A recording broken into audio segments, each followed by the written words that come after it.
occasionally we get a breeze, and I'll tell you about Williamsburg at the moment.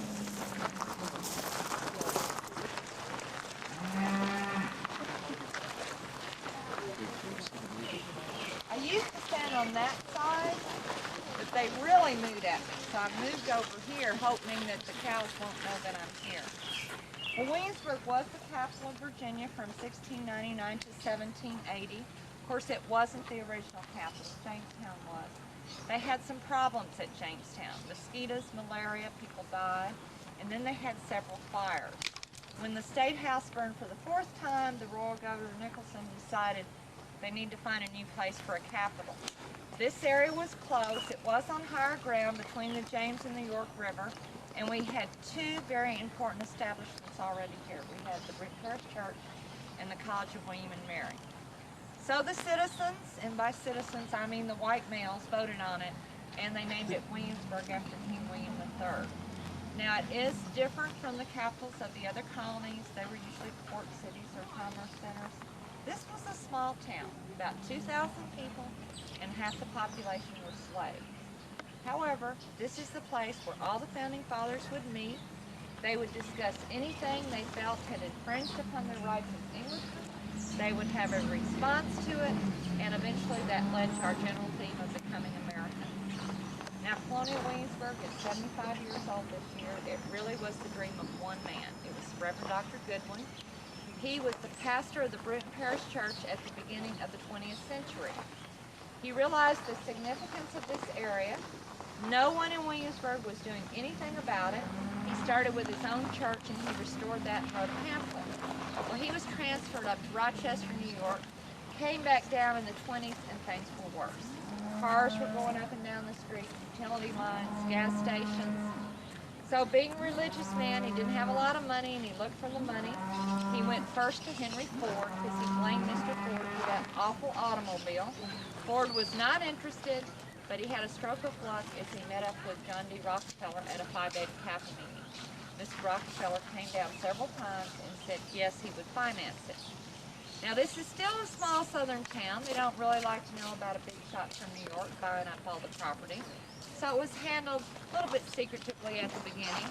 Mr. Rockefeller would send a telegram to his real estate agent, didn't identify himself, would just say, David's father wants to purchase such and such. Eventually everything was accumulated, and that's how it became Colonial Williamsburg. We're going to go over to the governor's palace now. I'm going to tell you a little bit about that building. Unless it is cleaned up, no it hasn't. If we bear to the right, we'll bypass a little of the mess that's already in the road. Well, this is the Royal Governor's Palace. Now it's actually a reconstructed building. What happened, it did burn to the ground in the 18th century. But we know this is what it looked like because we had a lot of good pictures. The archaeologists could determine the binding of the brick from the foundation, and then they found a copper plate of the front part of the palace at Oxford University in England. Well, after the Revolution, we had a young gentleman living there from Virginia who I always called the workaholic, who drew up a floor plan, and that was Thomas Jefferson. If you travel around Virginia, you'll know what I mean. I don't think he ever took a nap. He was always very, very busy. You may have noticed the flags. We started out by one. There's two in front of this building. That is the Grand Union flag. We're allowed to fly that because that's the flag that we were under in the 18th century. They always indicate that a building is open. If you don't see a flag, don't try to go in because people actually live here. The foundation has bought up all the homes, but they lease some to employees. Of course, it won't be the first time somebody's woken up in the morning, found their backyard full of visitors, but it's best if you just don't. If you want to go through the tour of the palace, you can enter from the left. I am going to advise you today at 10:35, Patrick Henry is speaking in the palace garden. I promise we'll be finished by then. You'll have plenty of time to get there. And you would enter from this gate at the right. That's how you can go to the You may have seen people dressed up in costume. You're going to see a lot of those people today. We have several types of costume interpreters. We have the historical interpreters who are kind of your link between the past and the present.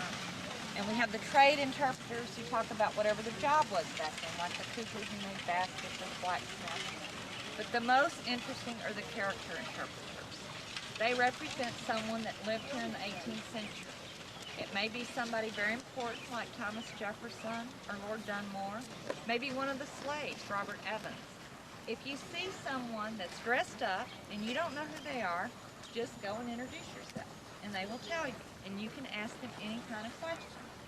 Except if you ask them about the Revolution, they don't have a clue what you're talking about because we haven't gotten there yet. We're in the year of 1774. Now that year we're still loyal British citizens. A couple of things have happened. Up in Boston there was a Tea Party. Parliament closed the port of Boston. This did not set well with Thomas Jefferson and Patrick Henry. There is going to be a call to Congress. All over the colonies people are electing their delegates.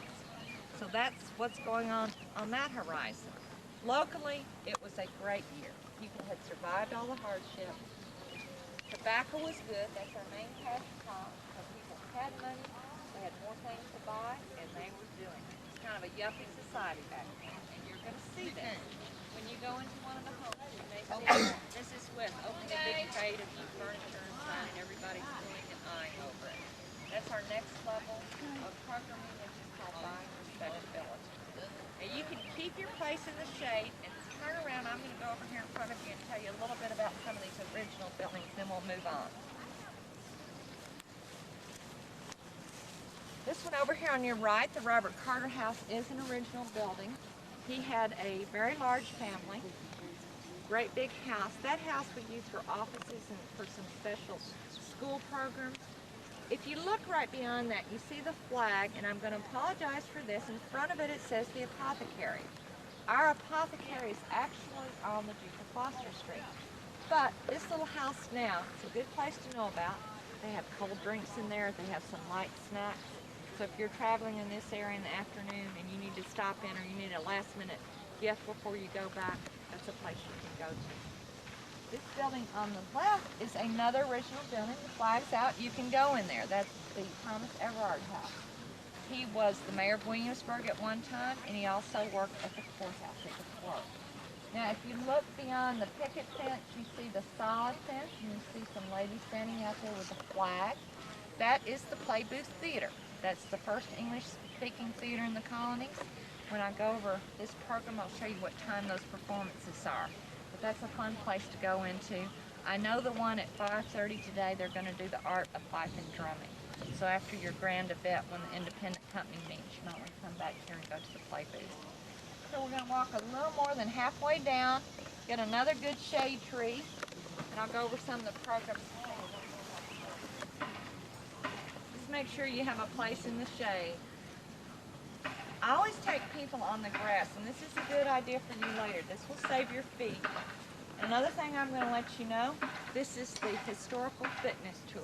Eat all you want while you're here because you're going to walk it off today, so you don't have to worry about gaining any weight. If you look at this brick house, it is an original house. It's the George Wythe House. He was a friend of Thomas Jefferson. He was his tutor and a law professor at the College of William and Mary. Now, you don't see a flag in front of the house. You have to look a little bit further down. The reason you enter that home from the back, because back there they have stables and the kitchen. You visit those first, and then you go through the house. It's very hard to see because of the trees, and you see the brick wall up there, and you may see a bit of the steeple of the Brigham Parish Church. Of course, that's where the Restoration started. Martha Washington's children are buried there. She and George did not have any. She was from this general area. She was a widow when they met. I'm going to tell you your boundaries of the Duke of Gloucester Street from the church. You go beyond the church, you have Merchant Square, which is the modern shopping, and right beyond that is the Wren Building, which is part of the College of William and Mary. Okay, this is a great time to look at your maps, because I think this is going to be the best shade we get today. Everyone entered at this Palace bus stop.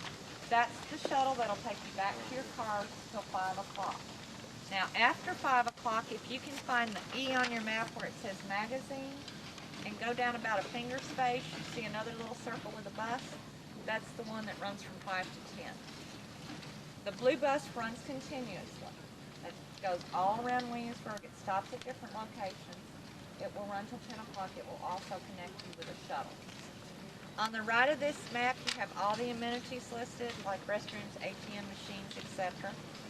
The map is also color-coded. If it's brownish red, those indicate the exhibition buildings. Now they're listed alphabetically, and the openings and closings are down here, but I'm going to give you a hint. Most of the buildings close at 5. Some reopen again till Williamsburg by night. The DeWitt Wallace Museum stays open until 6, and that's over here close to Merchant Square. It's a decorative arts museum. There's also a little cafe in there if anybody wants a light lunch or a cold drink. Right in front of it is the public hospital.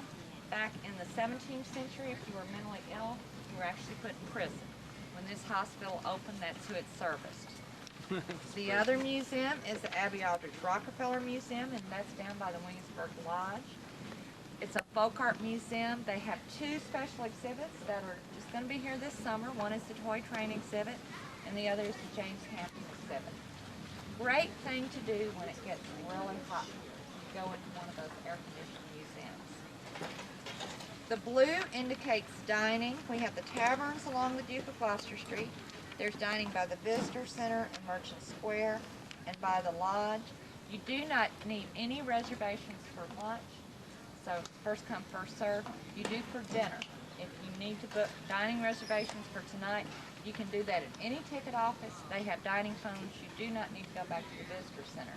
The best one to do that is to go to the one in the Palace Green. I'll show it to you when we get down there, because all the menus are listed, so you can look and see what looks good to you.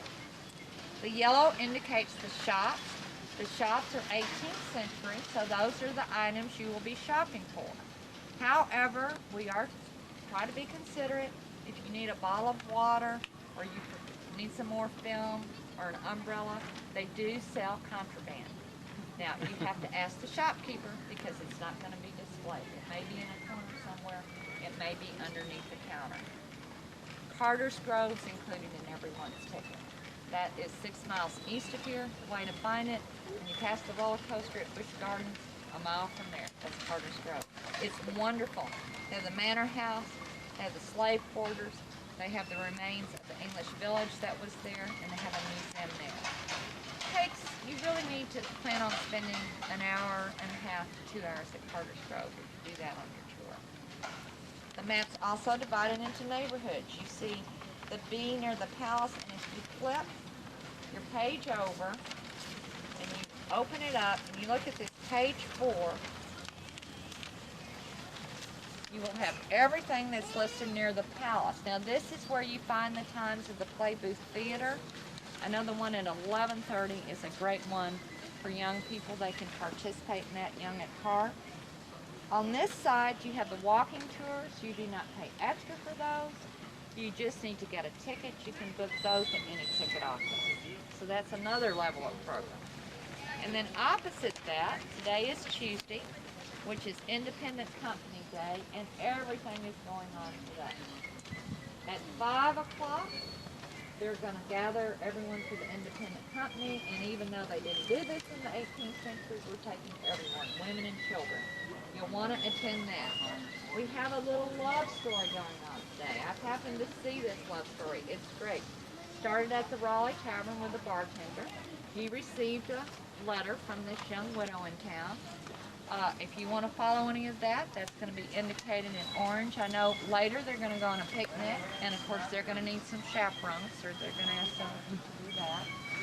I've met both of them. They're trying to decide whether they're going to start courting, and particularly the young lady, pretty aggressive for the 18th century, so I think they're going to get together. I haven't seen the end of the program, but I saw the beginning.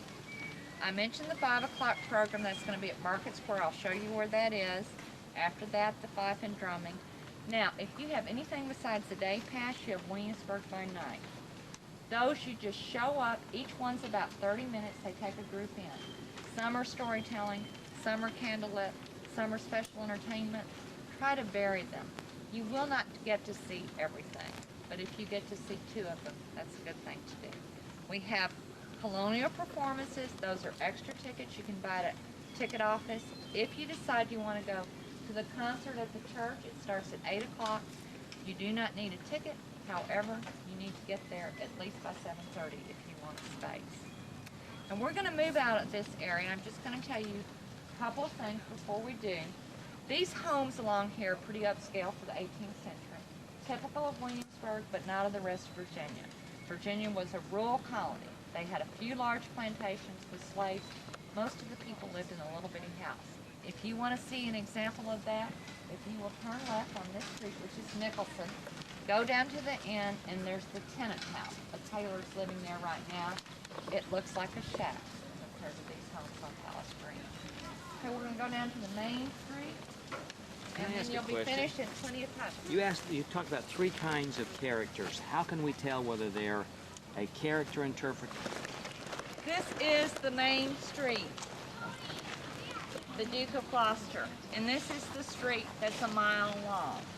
So if you're trying to time your walk today, you'll know from the Wren Chapel to the Capitol it's exactly 1 mile.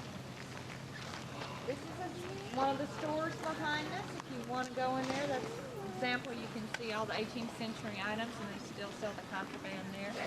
And that's the little lumber house ticket office. That's where they have the menus if you want to book for carriage rides, tickets for colonial performances. You can do that inside, or any of the walking tours. Now, if you see those white awnings, that's a market there. You can rent costumes there, and it's not just children that rent them. I've seen adults do it. On the right of that, you see another path that's oyster shell and gravel. That will take you to the magazine bus shuttle, the one that runs from 5 to 10. It's very convenient because you're probably going to be here for the 5 o'clock program. And if you look over to your left and you see the green area on this side of the street, that's the market square near the courthouse where the independent companies are going to gather. Later in the day, you're going to see evidence of this when they start coming in. And then right after that program, you have the 5 in front. Now, if you go to the very end of the street, you've got the Capitol. Right beyond that is Christiana Campbell's Tavern. Along the way, you have all the taverns to eat. You have the Raleigh Tavern, which is an exhibition building, but they have a bake shop in there. So if you're between meals and want to pop in there, that's a fun thing to do. Colonial Post Office is down that way. If you mail a card, you get a 1776 postmark. Only place in the U.S. you can do that. We have the blacksmiths down there, the silver maker, the wig maker, and of course back then it was the men that had all those glamorous wigs. Right on the other side of the courthouse, they do have these stocks. I always caution the women that they can only leave their husband in there for about 20 minutes because it's really not fair. There's a long list of ladies that want to put their husbands in the stock while they go shopping, so you do have a time limit on that. If you're just here for the day, what you want to do is see the palace, the Capitol, one of the homes, one of the trades, the church, and try to attend the final program. Very hard to see, you can't see everything in one day. If you're here for a couple of days or you have one of those annual passes, you want to come back later, you're going to have more time. It's different at different seasons. We're going to have different programming. Christmas time is wonderful. If you decide to come in the month of December, book your hotel now. That is one of our busiest times. The first Sunday in December is Grand Illumination. We have the fife and drum, fireworks, the homes are lit up with candlelight. The decorations are all 18th century from natural products. It's absolutely beautiful, and we have special programming. So I'm going to let everybody get on their way, and I'm going to stay here for a few minutes. If you have any questions, I do this quickly, so particularly the people that are just here for one day can start. If you decide you want to see more, before you leave, you can upgrade at any ticket office. Do it the same day, and you just pay the difference in price. Thank you. Okay, sure. Thank you so much. And if you have any special questions, I'll answer.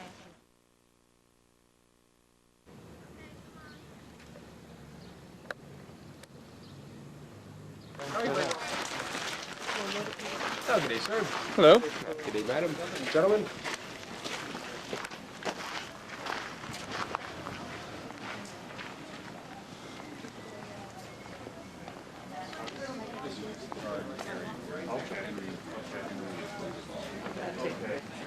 Man, I'm telling you, you don't get to tell those stories that way. You're on tape saying it. So, I like being able to tell stories. It's beautiful. It says it on camera. This Starts in the governor's palace. could be a voice imitator, dude. The garden's in the governor's house. No benches in the shade. Okay, they said in the garden. In the garden is a A few modern day accessories to help keep it green. Since we don't actually have slave labor to have them do it. You're gonna make After they could just have prison inmates. a little record while you're walking that. Get in the Get a picture. person in it. Go ahead, Mom and Michael. Huh? Get up Go on there. up there. What? Get a person in it. Picture. Get up there. Now you just sprinkle here.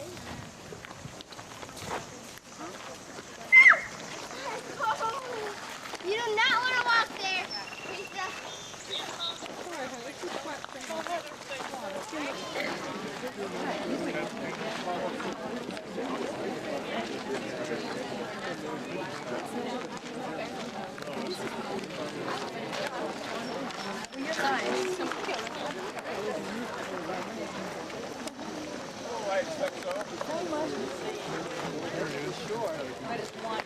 Tomorrow, friends and countrymen.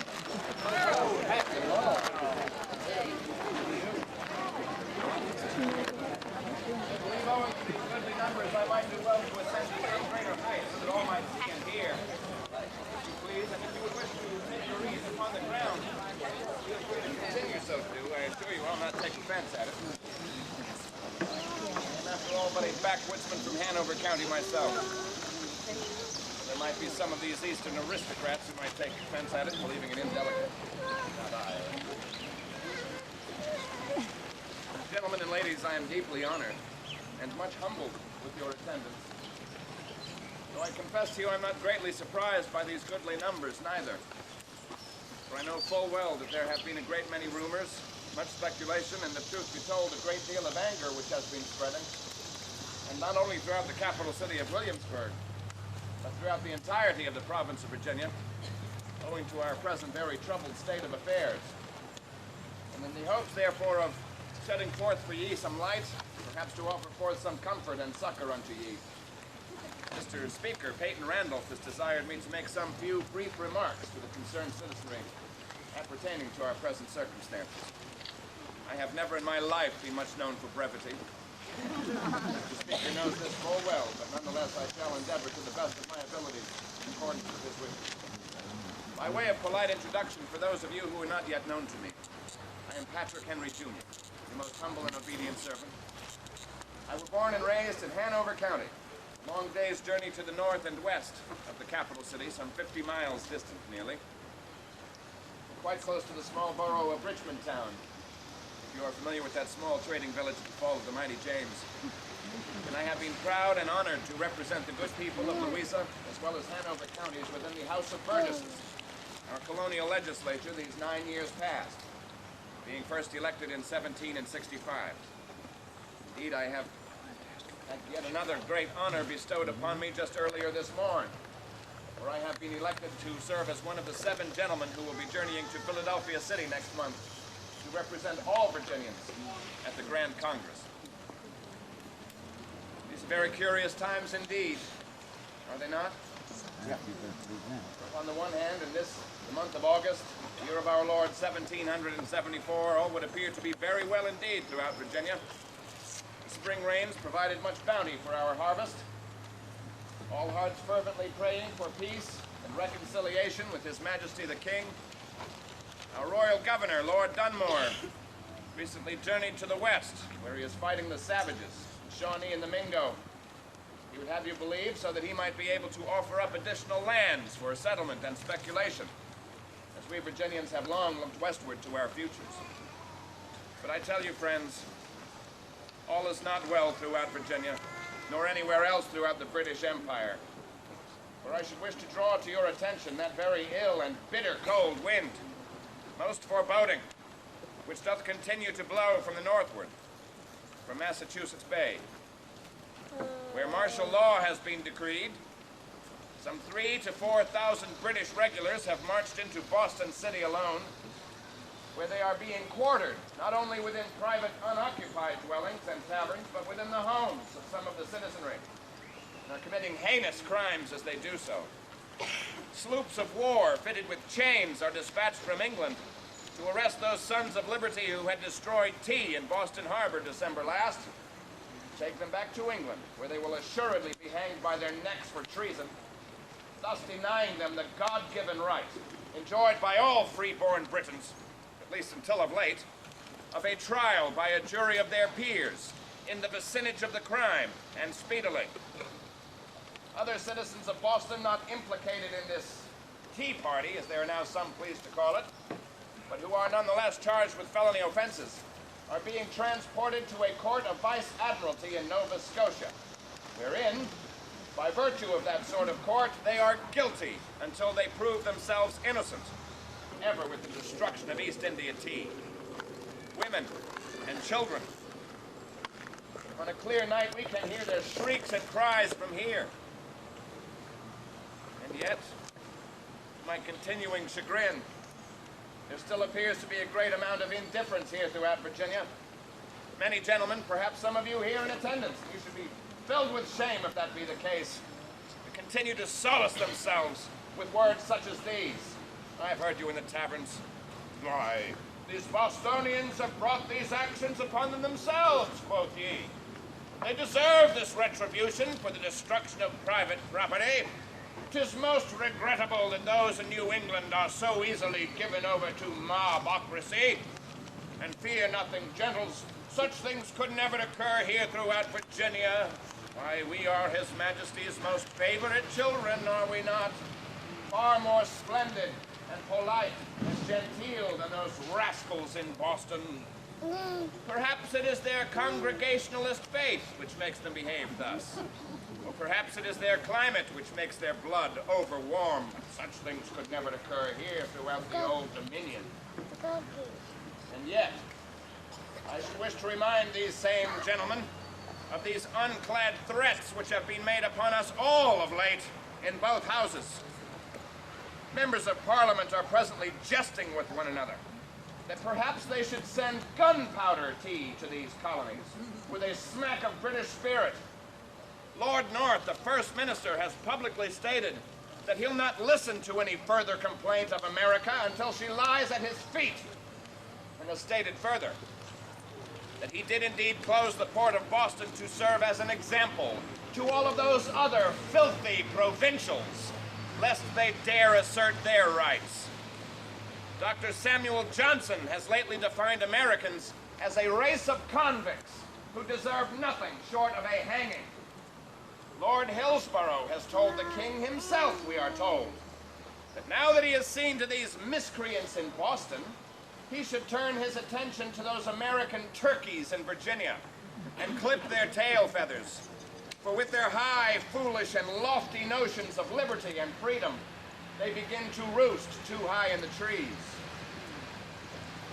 So, friends, it is my great pleasure to inform you that I and my associates here in this convention, now sitting in the capital city, intend quite soon to offer up to his lordship that they have now indeed disturbed these birds, and they shall no longer have our eggs for their puddings.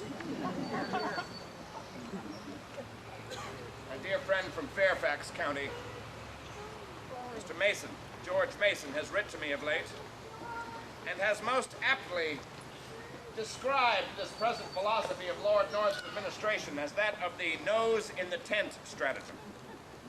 For those of ye who may be unawares of this ancient fable, it has to do with a traveler in the distant land of Araby who is crossing the desert upon his camel. And when night falls and it becomes cold, he erects a tent for himself, which is large enough but for him alone. Whereupon his camel says unto him, Master, Master, 'tis bitter cold without. I know there is not room for both of us within your tent, but may I place my nose within it, that I might warm it by the fire? And being a kindly man, the master allows the camel so to do. Whereupon, in the course of the next several hours, the camel continually roots his nose ever further within the tent, so that by the break of dawn, the camel is within the tent and warm, the master without and frozen to death. Make no mistake on it, friends. Be not deceived. Suffer not yourselves to be betrayed with this recent kiss given to us by the ministry, with that insidious smile with which they received our last petition. For this is clearly the intention of Lord North, as well as all of his predecessors, these last 11 years since the end of the late war against the French.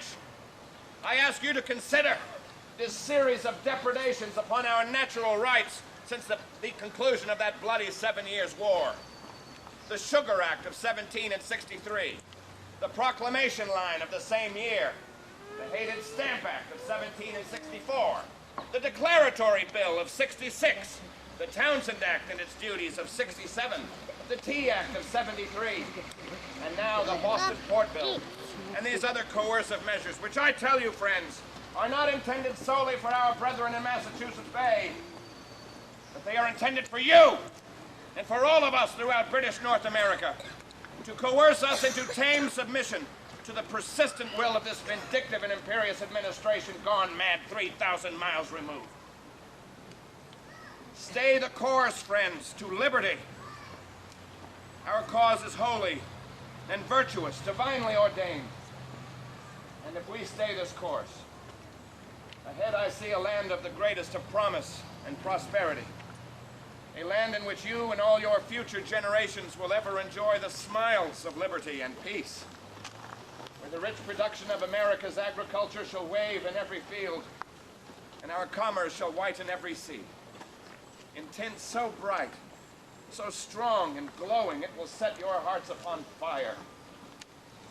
I have no doubt that God Almighty will shine forth all his power and glory in your redemption, for you are truly become his newly chosen people. But virtuous ye must needs be, and stay the course to liberty. I do make apology to the ladies here present for my warmth of blood and for what certainly might be construed as most alarming discourse. I will at this time be very pleased to answer to any queries or curiosities which you might have of me, be they regarding my person or our general state of affairs. And I have demonstrated upon numerous occasions already to have a remarkable ability to speculate into the future with some great accuracy. I certainly would not wish to style myself a soothsayer. At this time then. All right.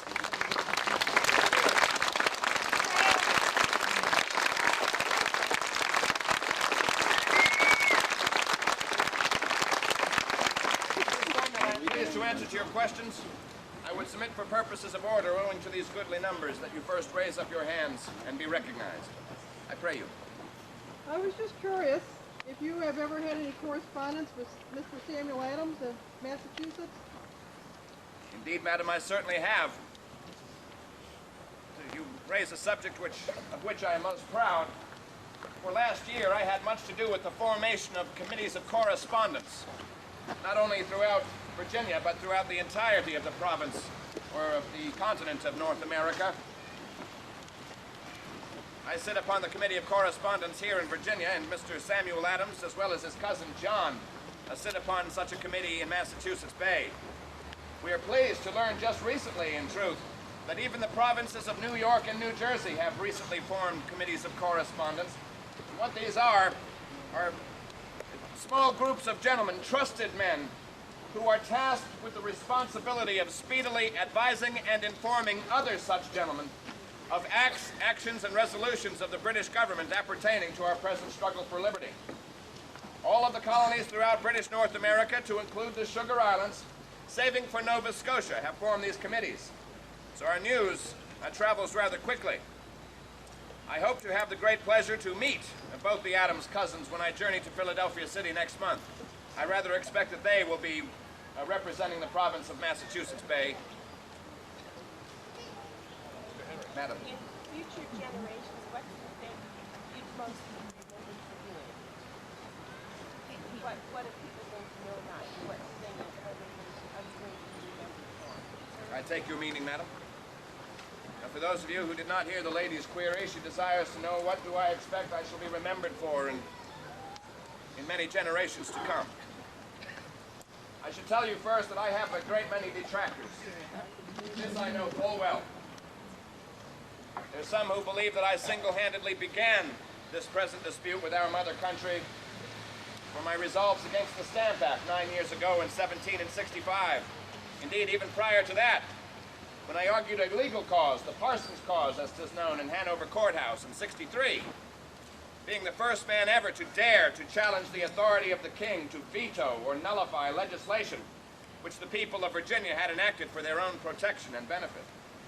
Since that time, I have been called an agitator and not a statesman, that I am well suited for tearing down a government, but not for building one up anew. I've been accused of being highly ambitious, that I seek high and lofty gentry station when I am only a backwoodsman from Hanover County. I've been accused of being a demagogue already, that I seek to rouse up the common sort to mine own opinions by preaching at them with the fervor of a Presbyterian clergyman. I reject these opinions, and in truth I care nothing for what other gentlemen might think of me in those quarters, at present or in futurity. I should only wish to be remembered by future generations as a most devout and pious Christian who is fervently doing God's will at this time of crisis. I were, after all, named after my uncle, the Reverend Patrick Henry, who continues to this day to be the parish rector at St. Paul's Parish in Hanover County. Whenever I'm home, I attend his church. I had not the advantage of some to attend the College of William and Mary here at the end of the main street and to receive my classical education. Rather, I was schooled to it at home by my uncle and my father, and thus in this manner would hear the words of God and the words of him whose life were perfect not only upon a Sunday in a brick church, but constant throughout my formative years. Add to this, and you might well imagine what civil discord this created within the Henry household at the time. But a great many years ago, when I was still a wee lad, my mother and several of my sisters embraced the Presbyterian faith. And as a young boy, I was taken to hear the sermons of those great dissenting preachers who were both passing through and residing in Hanover County at a time then in the 1740s and 50s, which perhaps future generations might call the Great Awakening. Hanover County, its cradle, 8 miles from my home. And thus, owing to my devout faith in the religion of our Savior and to Christian humility, I have no interest to be remembered by future generations for anything, saving for being a most devout and pious Christian. I dare say of all of my accomplishments thus far and in years to come, that which I will be most proud of will be my Stamp Act resolutions from 1765. I should wish to be buried with them upon my breast when I am laid into that earth bath. I expect that I will contribute a great deal more to this present struggle for liberty, have already, in truth, than most future generations will realize. But perhaps it will be some words that I will speak next year. Definitely. Now meeting, of course, in this August of 1774 is the first convention. In March in 75, taking place in Richmond Town, in the town church there, Henrico Parish Church as 'tis presently known, which perhaps some 40 years in future might be renamed St. John's Episcopal Church. I will offer forth a resolution that we place ourselves into a posture of defense, for it will be very clear to me, as it is already, that war with our mother country is inevitable, that we'll be able to repel an invasion of British redcoats by forming independent companies of foot, gentlemen volunteers, throughout all of the 61 counties of Virginia. And I expect that in defense of this resolution, I will utter forth a great many more words than future generations might realize, but which might conclude with a statement that will be used in the near future as something of a battle cry, with soldiers to the far northward as Rhode Island stitching or sewing liberty or death upon the breasts of their hunting shirts. This will be a great honor, certainly, and much humbling unto me, but it is that I am a Christian and that I would raise all of my many children to the religion of Jesus Christ that I would wish to be remembered for most.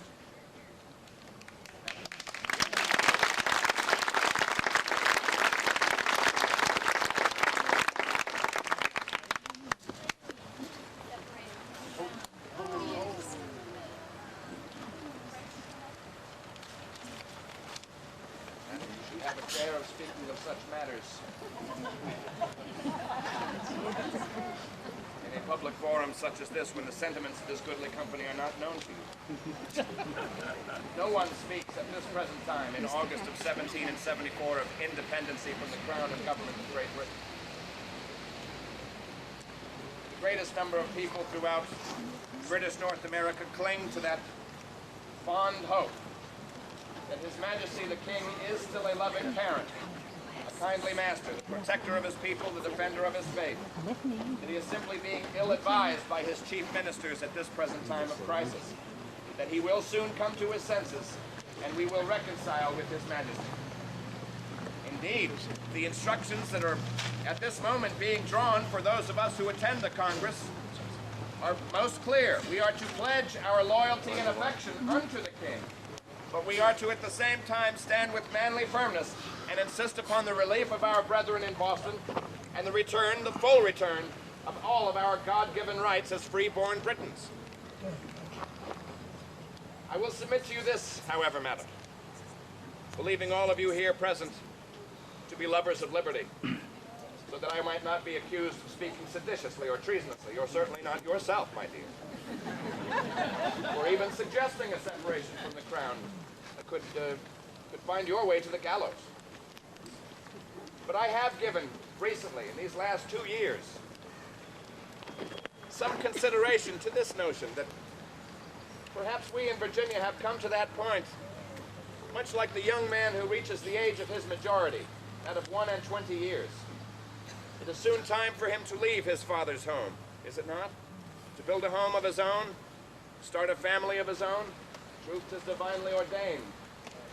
Or perhaps we in Virginia should soon give consideration to that too, that we should no longer think of ourselves as a colony of a distant empire, one now grown corrupt and tyrannical, but rather as a separate peoples in a new land. And certainly if we were to come to this notion, it would not be well received within the realm of Great Britain. For the greatest share of wealth to the British Empire these last several generations has come from these shores. They'll not let us go without a great fight. The British Army and Navy are regarded as the most powerful, most respected, the envy of all the world.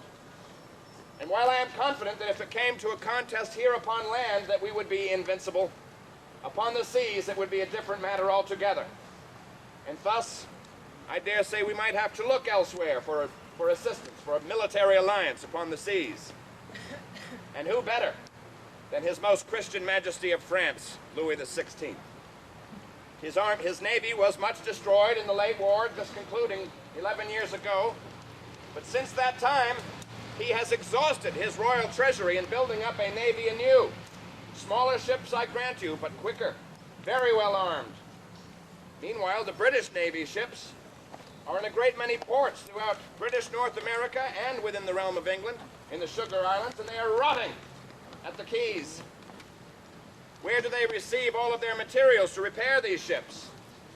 From Virginia. The timber for their masts and hulls, the flax for her linen and sails, the hemp for her cordage, her rope, all of it coming from Virginia.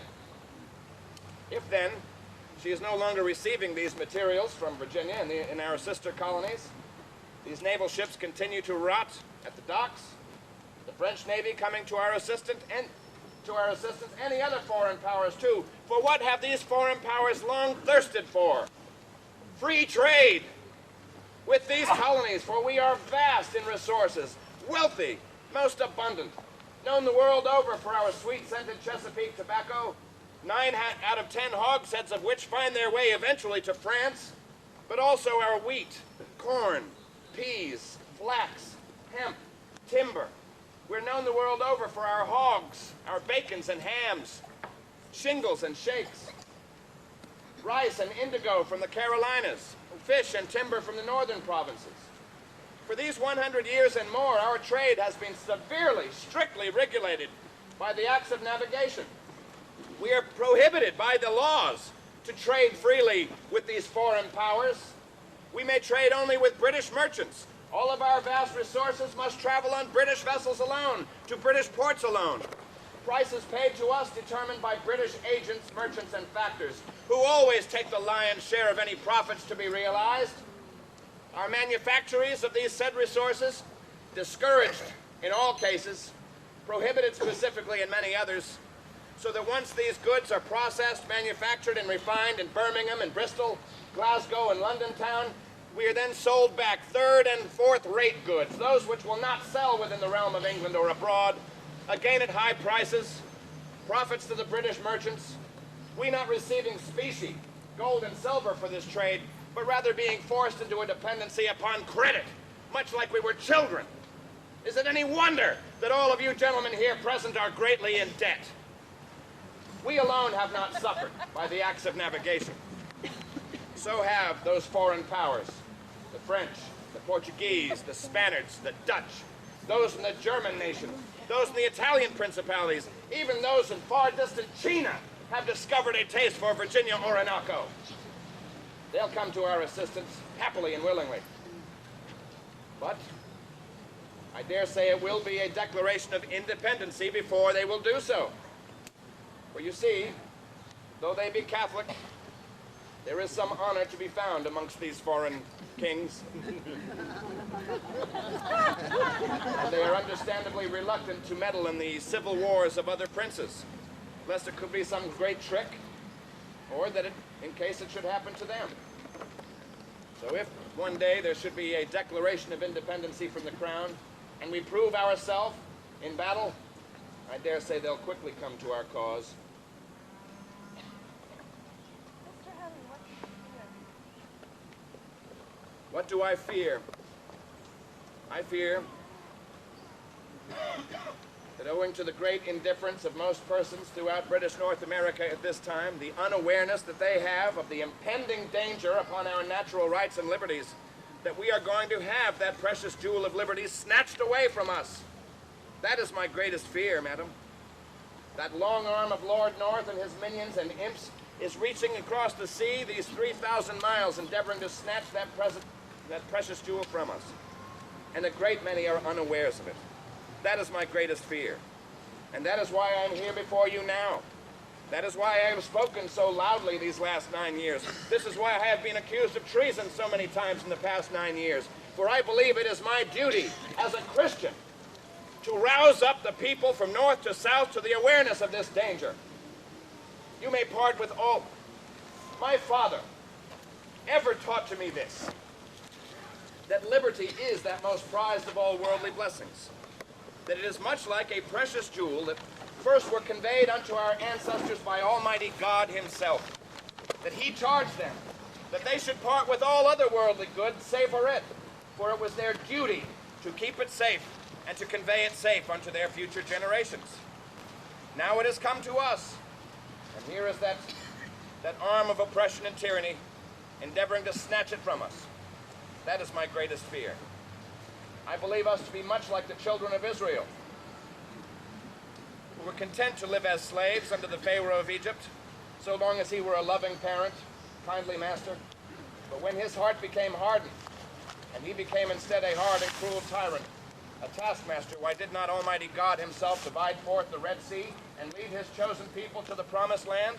I tell you, friends, that ocean is dividing before us. I see it, but a great many others do not. That is my greatest fear. And as our present struggle is divinely ordained, as I believe that all of my actions these last 10 years have been directed to me by God Almighty himself, whatever he has in store for me as well. Thus should I be finding my name upon a black list, if I should be within the next 6 months declared an outlaw with a great large bounty of 2,000 pounds placed upon my head, I'll fear not such things as that. What I fear is the unawareness and the indifference of those about me. Young gentlemen, will you state that again, please? Young gentleman, for those of you who did not hear, his query is, he would wish for me to tell you of my family. And in truth, young sir, at present this is a source of great pain for me. For these last 3 years have not been happy ones in the Henry household, owing to the condition of my dear wife, Sally. to whom I am now married these 20 years. She's suffering from a most curious distemper, one which afflicts not her physical being, would that it did, so that we might be able to offer up a cure. Rather, it has afflicted for these 3 years her mind and spirit. 'Tis most baffling. Its cause or origin unknown to us, though perhaps coincidentally, it appeared shortly after the birth of my youngest son, Edward, who is now just more than 3 years of age.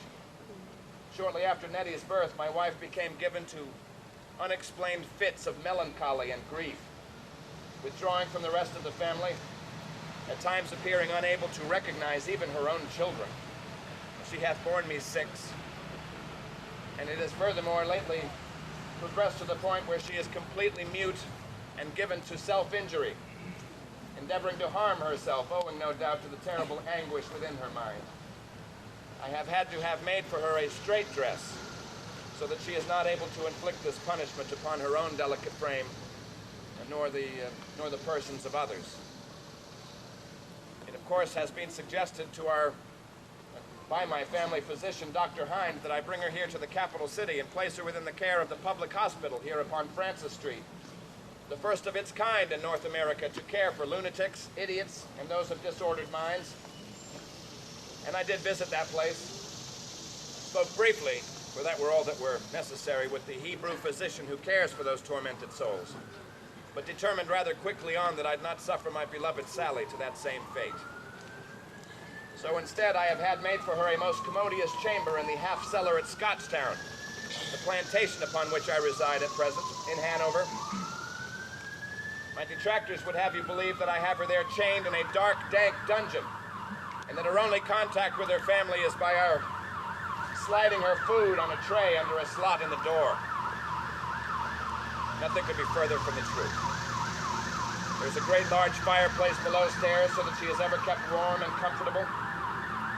I had installed at considerable expense a great many windows below stairs also, with glass in them, affording not only a vast amount of cheerful sunlight to enter into the chamber, but affording her also a most excellent view of the grounds, for the gardens had ever brought much comfort and succor unto her, both before and after she had lost her senses. She is constantly and lovingly tended by 2 negresses in my regular and frequent absences, for which I have the greatest of regrets, but such unhappily is the burden of public life at a time of crisis such as this. And in truth, young gentlemen, I do not expect that my dear wife is much longer for this world, but that within these 6 months' time she will go and sit at the feet of God. It is a subject of much pain and humiliation for the entirety of the family, for you must understand that the madness of one within one's family does have this effect, shame upon the whole. I will be much devastated, this I am certain, after her demise. I certainly will observe an appropriate period of mourning, 2.5 years. But I am confident that I shall marry again. Most widows and widowers do, out of necessity, after all. I still believe myself to be something of a young man, being now 8 and 30 years of age. And 4 of my 6 children are still quite young, and require the care and nurturing that only a mother can truly give them. So I expect I shall marry again, to a woman 20 years my junior,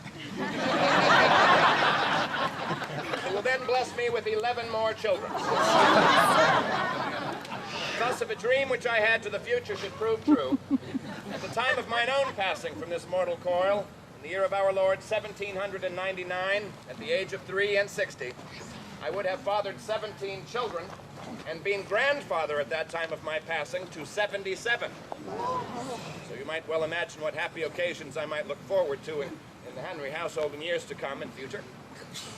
And I might submit to you this too, young sir, that if perhaps some 225 years in future there should be some scoundrel portraying my person, he'll not go a week without meeting one of my descendants.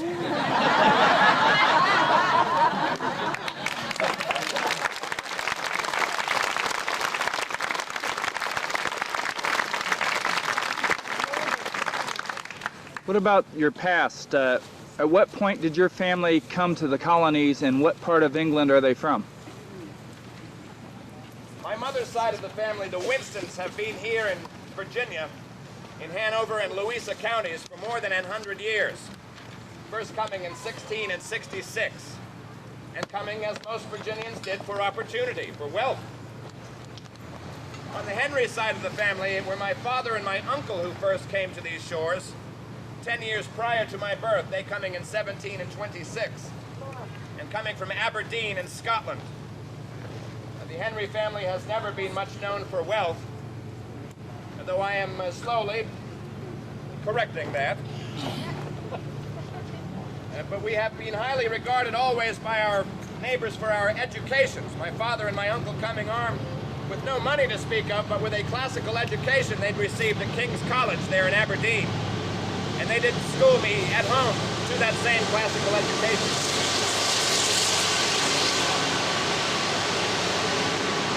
To my knowledge, sir, I have but one distant cousin still within the north of England, someone with whom I have never corresponded nor ever intend to.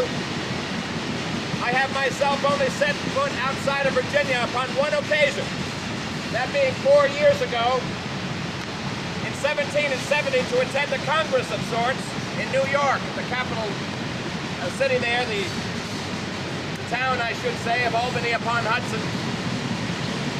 And I expect that in the rest of my life there will be only 2 other times that I will step foot outside of Virginia, both of those to journey to Philadelphia to attend the Grand Congress.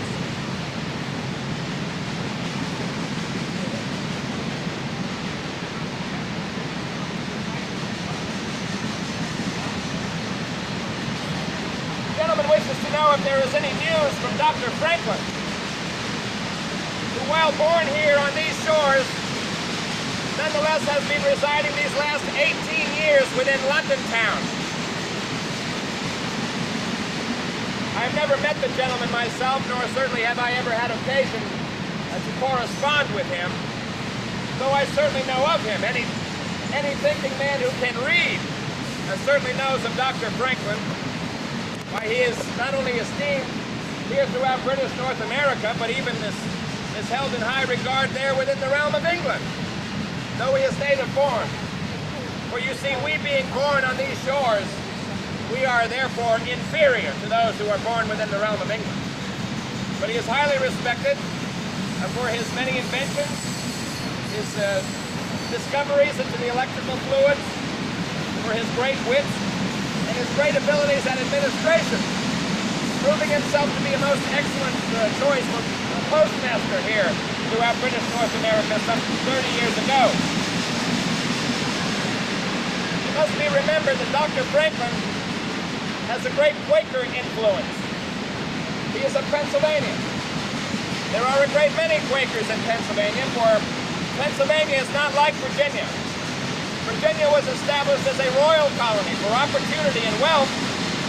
Pennsylvania was established as a proprietary colony to offer safe haven or refuge under Quaker men who were being persecuted and causing riots within England and elsewhere throughout Europe. I do hold the Quaker men in high esteem. I do believe them to be a Christian religion. But there is one tenet to their faith that I find most regrettable, indeed repugnant. And that is that they seek to avoid violence or bloodshed at any cost. Even, I dare say, if it means affixing shackles of slavery under their own wrists. Dr. Franklin, owing to this Quaker influence, though some suggest perhaps he is deistical, but nonetheless, he is most conciliatory at this present time. He is certain, confident, that peace and reconciliation will take place and that we will remain a part of the British Empire. In truth, owing to his great distance away from us, being removed across the ocean within London town, I dare say that he has forgotten, he has lost touch with the people who live here and with our difficulties at this present time. And I am certain that in the very near future, he will seek private audience with the Privy Council. And he will, in effect, desire to plead our cause under the Privy Council in a reasonable and peaceable way, seeking reconciliation. And during the course of this private audience, he'll hardly be allowed to speak a word. He will be humiliated and insulted for more than an hour's time principally at the hands of Lord Wedderburn. And then even he, Dr. Franklin, will come to the understanding that this notion of returning as dutiful subjects unto the kings is an absurd one. He will then leave London town and return to his home in Philadelphia City, where I will finally have that occasion to meet his worship at the second session of the Grand Congress in May of 1775. That is all that we know. Sir. How do you reconcile being a devout Christian, submission to authority, and your desire for liberty in your heart and mind? How do you reconcile those two? It is true, sir, the Holy Book does teach us to obey our earthly kings and masters so long as they be loving parents. But when they degenerate into hard and cruel taskmasters, such as the case with the Pharaoh of Egypt, why then that sacred covenant, that bond of such solemnity betwixt a monarch and his liege subjects ceases. They forfeit all right to their subjects' obedience when they no longer protect their people. 'Tis that, sir. 'Tis divinely, 'tis in Scripture. Sir, you mentioned the possibility of a conflict with England. How do you envision this in your mind? The gentleman does raise a very difficult query. That is to, if it came to arms, as war is the most expensive business that a government may undertake, especially a government which has not in toto erected yet, but a provisional government, various committees of safety having the control of governing the people, how are we to finance this effort? We have some experience as to the matter, sir, for we were, of course, engaged in the 1750s in a very bloody war against the French and the savages here in the western reaches. Virginia has ever been responsible for paying for the administration of war here within our confines. And so therefore I dare say, will have to resort yet once again to that unhappy expedient of issuing forth paper currency. Paper currency to be retired, if you will, or there are certain expectations that we place upon ourselves as ladies, as gentlemen, and we will be friends. All right, we will return and let these people ask questions, but we did enjoy it. Thank you. Mr. You're one of good parts. I'm certain that you'll be brought to a better view. Indeed. And beware of serpents in the garden, sir. Oh, yes. Curious. Mr. Attorney, we do have some present here from the colony of Massachusetts. Yes. From the city of Boston or elsewhere in the county? About 100 miles west of Boston in the city of Holyoke. Well, perhaps you're far enough removed that the influence of Boston is not so strong upon you, sir. You seem to be a moderate gentleman indeed.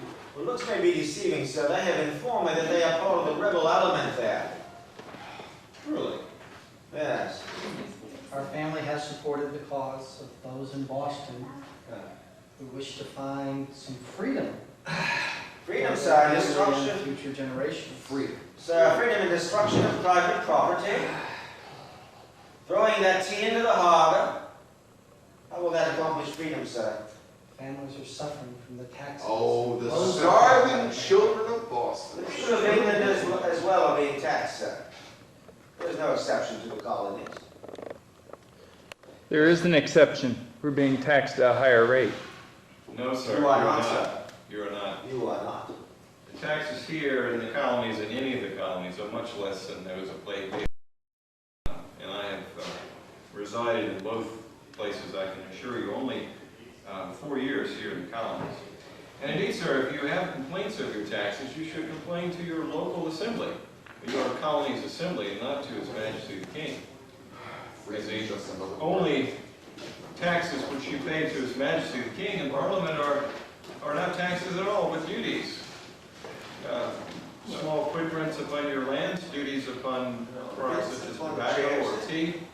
But your taxes that you pay are by your assembly, sir. Yeah. And what of our freedom to trade with foreigners, which is a right afforded to those in the mother country. Captain Lilly, perhaps you might wish to, ship's captain, sir, he would... Yes, sir. In fact, that's one of the reasons I'm here with Menzies today, is to get a license to trade overseas. Everyone must have a license. The flag is its own protection, but on occasion you must produce a certificate that you have the license to trade. I have gone on occasion to the Mediterranean, to Madeira, to the Azores. I've traded with Martinique and other such things, particularly in times of peace. It is true, though, that most will trade with Great Britain because there is the greatest return, but one can seek a license, and if you wish, take your chances in other markets. Seek a license to be granted? Well, license, I have not, well, sir, the only reason a license is my observation is not granted is because one does not have the coin to acquire it. But everyone who travels, every vessel who travels under the English flag, and does not just go local in the coast and so forth, must have a license. I will give you, for instance, the Britain Navy is formidable, but nothing can do with the pirates on the north coast of Africa. They have been there for thousands of years. But His Majesty pays that no ships flying the English flag should be brought to and captured and ransomed and such. But they have the right, those pirates have the right to see that an English flag vessel has a license to trade, because anyone then should seek the protection by hoisting any flag they wish that pays protection and therefore obtaining that right. And so they may stop and check and see where they're not a license or not, and allow you to proceed, or if you do not have a license, they can take the action that is necessary. And as a ship's captain, how many foreigners have you seen Virginians trading with? How many times have you seen us obtain said license and not have to trade directly with England, and England then trade with the foreigners? Well, I would say that 1 out of 10 in this vicinage will, on occasion, as I have, seek a license to trade otherwise, but it's just not profitable to do so unless you have a most specific cargo. I would go where the price is the best, and most of the goods that I haul from the colonies, most, are tobacco, and I do that in bulk, and I will take it to Glasgow. I've taken it to Greenock on one occasion. I take it most now to London, because that is where the best price is. Thank you, sir. And know this, I was